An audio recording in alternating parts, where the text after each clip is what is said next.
So today's topic is 3.1, analyze graphs. And so when we analyze graphs, we're going to look for the end behavior, we're going to look for the graph behavior, and we're going to look for the extrema. Okay, so when we look at the first part, which is end behavior, we're looking at the arrows and how they behave. Okay, so our notation is going to be x as x approaches negative infinity. Okay, y is equal to, sorry, not y is equal to,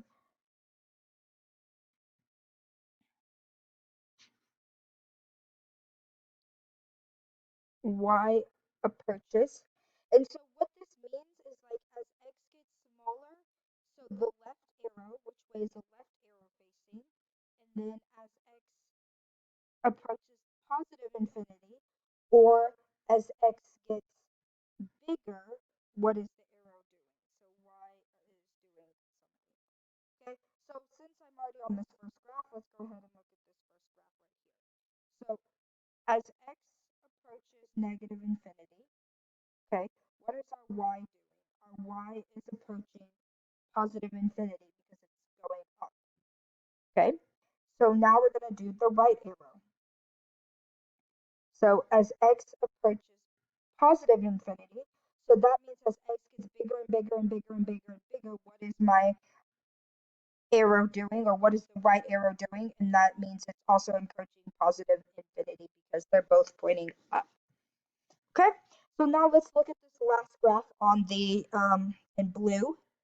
So as x approaches negative infinity, so as that means as x gets smaller, or on the left side of the graph, what is my arrow, or what are my y values doing? And this arrow is pointing down, so that means my y values are getting smaller, so that means it's approaching negative infinity.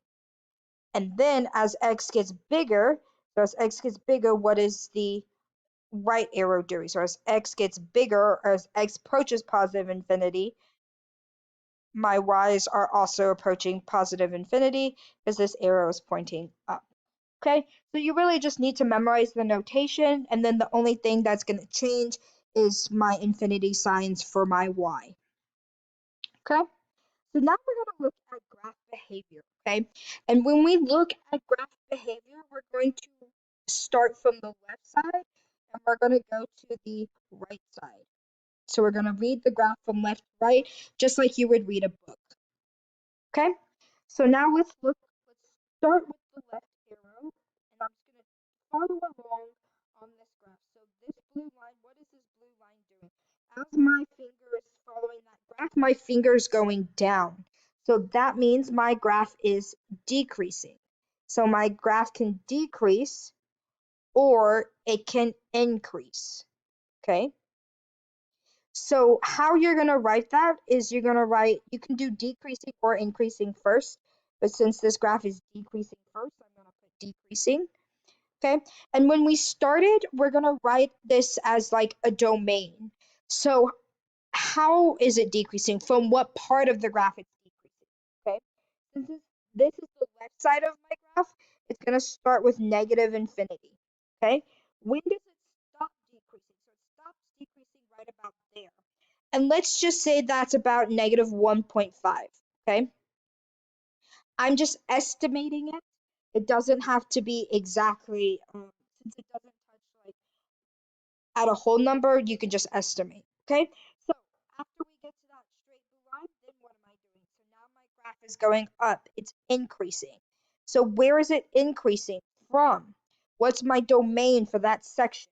Well, it starts at 1.5 and then it goes all the way to right here, and that's 0 on the x-axis. Okay, then after that, what's happening now?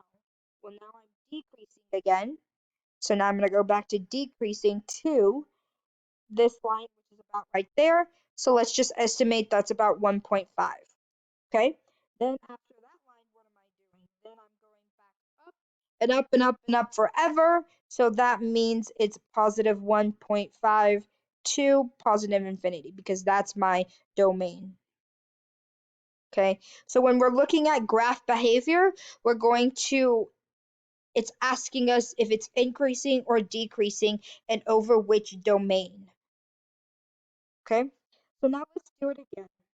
Okay, so let's look at my graph and we start from the left side because we read the graph from left to right. So I'm going to start on the left arrow and I'm going to just follow along this graph. So what am I doing right now? I'm going up. I'm increasing. So that means this time I'm going to start with increasing because that's what my graph is doing first. Okay, so that's from negative infinity to, when does it stop increasing? It stops increasing right about there, and let's just say that's about negative 0.5. Okay, remember, since it doesn't stop at a whole number, you're just estimating it. Okay, then after that, what am I doing? It's going down, so that's decreasing, and it's decreasing from 0.52 right about there. So let's just say that's about, and that's negative 1.5, sorry, I mean 0.5, sorry, to positive 1.5. And then after that, it's going up, so that means it's increasing from 1.5 to positive infinity. Okay, sorry, it's decreasing from negative 0.5 to 1.5, and I'm just writing it as a domain because it is the domain of that section. Okay, and then the last thing that we want to talk about is extrema. And you might have kind of maybe heard these words before, but not in this maybe sense. Okay, so we can have a relative maximum, we can have an absolute maximum. So really, extrema is just asking you about the max points or your turning points. Relative min and relative max. I mean, relative min and absolute minimum. Sorry, I can't write and.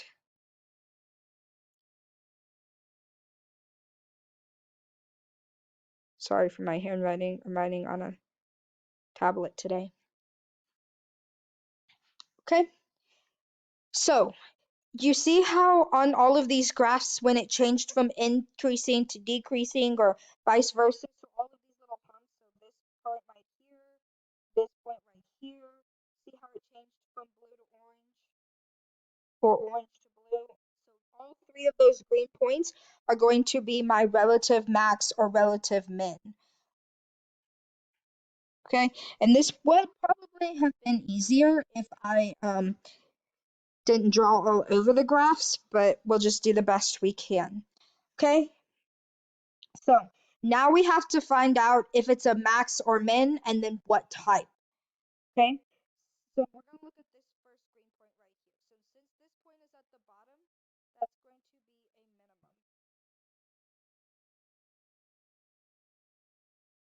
Okay, and now we have to decide, well, is it an absolute min or is it a relative min?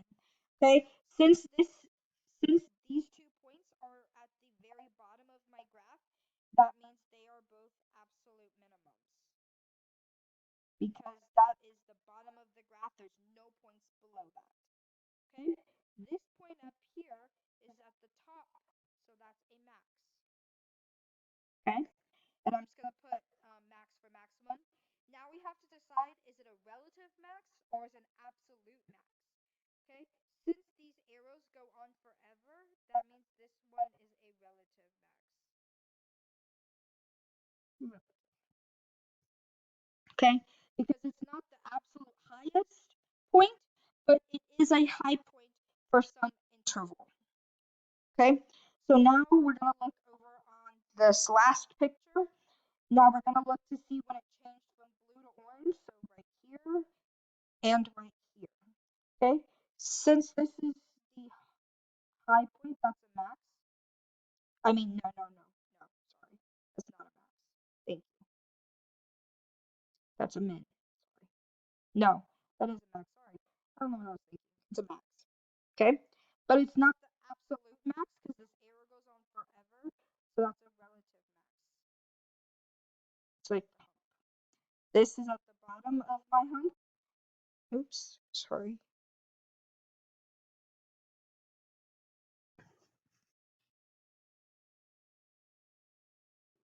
Okay. And so that's the relative max.